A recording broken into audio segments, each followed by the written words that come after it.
spell your first and last name and your title or your association with the team? Right, my name is Alan Yam. I'm with UC Berkeley, and for the past 5 years, I have been the principal investigator for the Berkeley Roar racing team.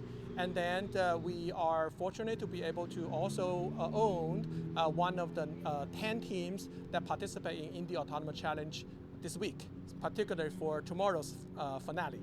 So, just, should I have him set us up for tomorrow? Yeah. Can I get you to spell your name for us real fast? Yeah, Allen, AllenYang.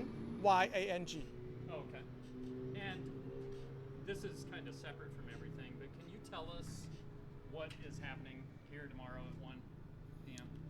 Yeah, so autonomous driving is a big, industry, and also certainly a hot topic in academic. So I think that it's really great that we have this opportunity together with 9 other teams that will form a competition league, so to speak, and to be able to put our best effort and best student, and to be able to work on this Indy Autonomous Challenge.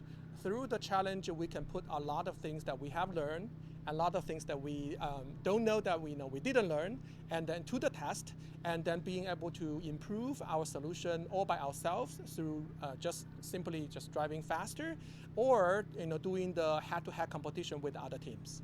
So 5 years, this whole thing started. What was the potential that you saw in it to put all this effort and everything that's gone toward it? What do you see kids leaving here with that makes it such a great investment for Berkeley and for all of these colleges? Absolutely. So AI is a big hot topic, and everybody these days seems to be all talking about AI. But what exactly is AI, right? So you have industrial AI, you have AI that can talk to you, you have AI that can make coffee to you, but we are looking for motorsports. We're looking for a platform that can really allow AI to compete with each other.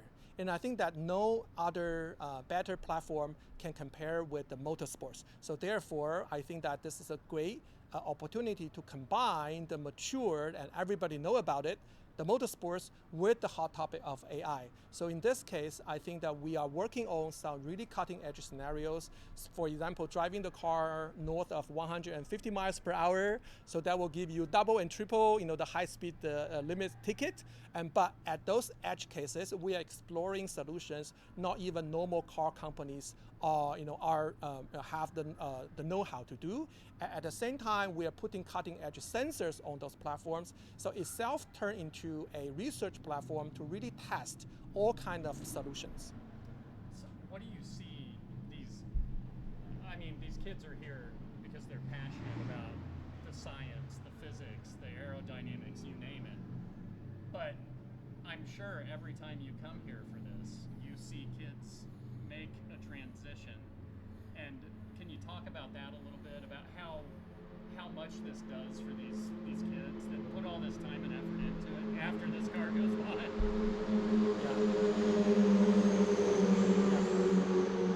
So I think Indy Autonomous Challenge and our own program called Roar at Berkeley is really a signature program that allows students to do AI research. For example, a lot of graduate level courses at the UC Berkeley, our instructors allow students to choose to work on autonomous racing as their final project or thesis project. In here, we have a really fair platform to really compare, not just with ourselves, but with all the other solutions around the world, right? So I think academic speaking, so this is really a great platform. But I think more importantly, students know firsthand really how to work on a high-risk, high-reward project. And then I think the people skill, and then the principle, the disciplines, and the importance to work as a team and take responsibilities is the key thing I think that will really benefit the students when they graduate from Berkeley and looking for their next career and next jobs. And I think that all our students, are really hotcakes. and from Silicon Valley to around the globe, if they say that, oh, I have firsthand experience, I have worked on this project for 1 or 2 years, and I can say that, using my students as example, a lot of car companies and high-tech companies would love to recruit those students, as fast as they can. You must love to do this, right? You must love this whole process, the whole season. Why? Why do you love being involved with this, with the team, with the students? Yeah, so I think the Indy Autonomous Challenge is a combination of AI and the motorsports. And to the point that, for example, I think that it's really rare that you put a machine in front of anybody, including a daughter, a girl or a boy, 3 or 4 years old. They instantly know what it is. I mean, the motorsports is so unique. You don't know any explanation to tell you who wins, who loses. From 3 miles away, the first team cross the finish line is the winner, right? And then I think this is a fair platform that allowed everybody to compare, and therefore it strike a lot of people's excitement, and people come here to not just participate but also watch. So in a bigger scale, I think that the combination of AI and motorsports potentially in the near future can really generate a new market whereby we can put the capabilities of AIs as a form of entertainment. It will not be just games. It will not be just football or soccer, but allowing different choices and different strategy of AI to compete with the other. And I think that the car business should be the first to go. So I'm sure there's enough stuff to make my head spin, but you have a team like this, it costs a lot of money. You get some money from the university. What have you seen a transition with partners and sponsors? Like maybe was it harder 5 years ago to get people to invest in this than it is now? Yeah, so so I'm wearing my team jacket. So I definitely want to acknowledge all the sponsors that have provided generous funding for us. And I think that for the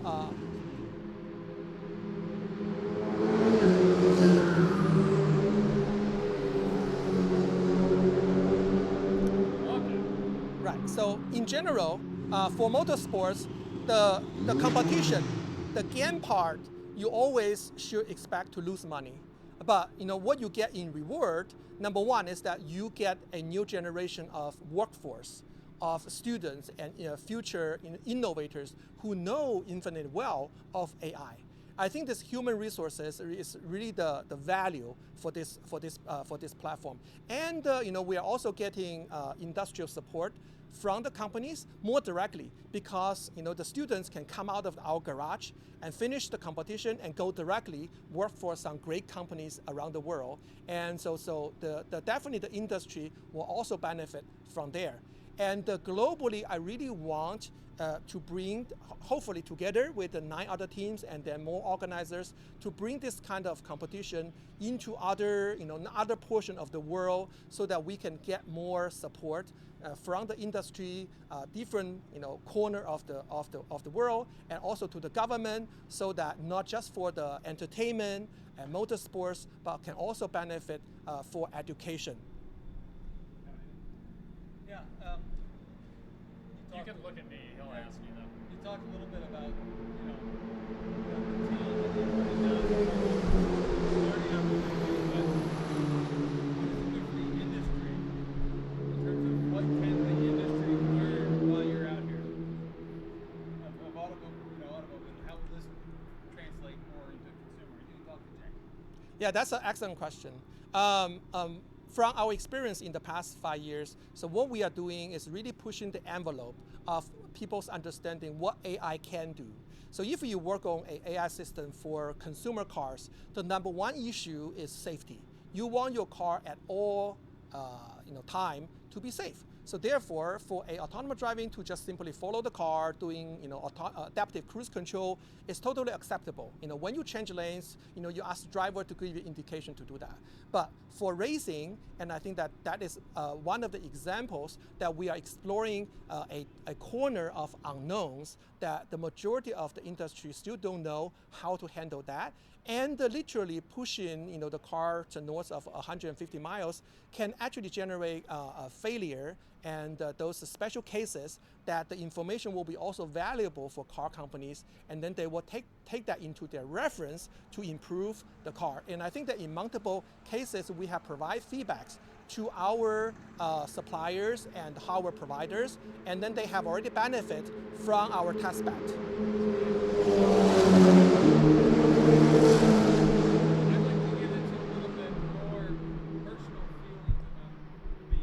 Do you have things? You've been coming here now.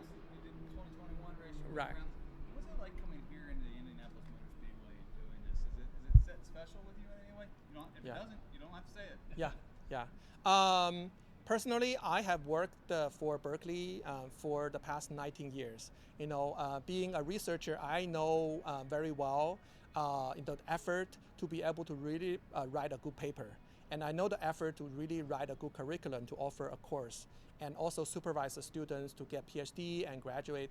But I will say that doing AI racing is something special because literally just look at our students' performance for the past 3 or 4 weeks, and they are just staying, glued to the racetrack, and literally, we check in 7:30 in the morning, and the track closed at 6 p.m. And then after that, and after dinner is our coding time. So the student will continue to their development, getting ready for the next day until 2 a.m.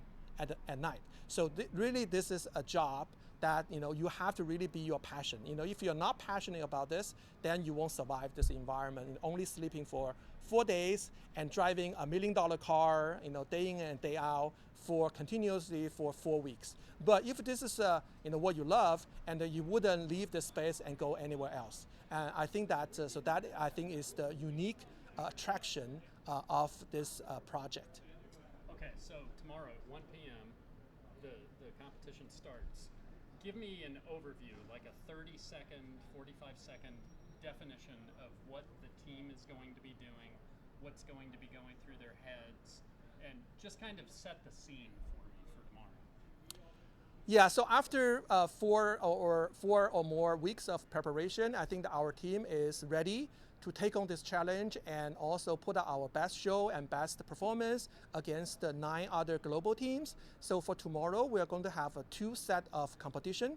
The first one is called Speed Run, and then the teams, each team will own the full track, and then they, at their own discretion, will decide the top speed and run as fast as they can. And then who is going to win the top 3 spots for the solo speed run. And then the second part is the multi-car racing passing competition. So over there, we need to do a little bit correlated dancing, so to speak, but in the sense that we are not actually knowing other cars' strategy.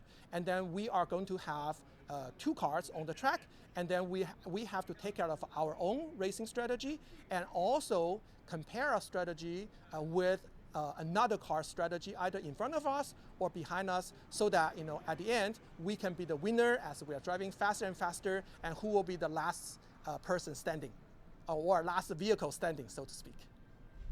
Anything else? No, that was great. Thank you. Thank you very much.